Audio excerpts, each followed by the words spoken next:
Estás en 2 tiempos, ¿verdad? A ver, ahora en 4 tiempos.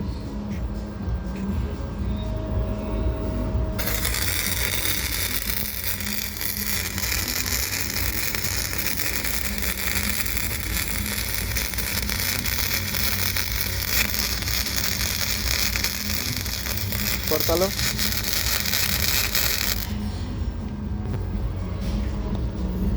A ver, ahora una pruebita en electrodo.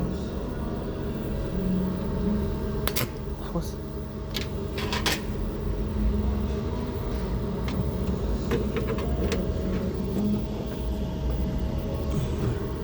Que como la cambié el electrodo, avienta todo el voltaje. A ver si no quemamos el consumible. No. ¿Tienes el trozo aquí? Sí. Sí, o lo pausa. Ah, ¿cuál es? ¿Qué es? 532. ¿No tienes? ¿Con cuál probaste la otra?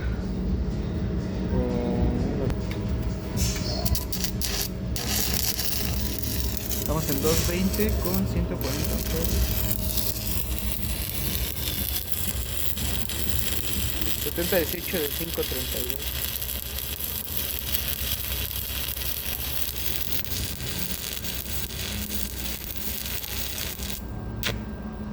A ver, enséñame el electrodo.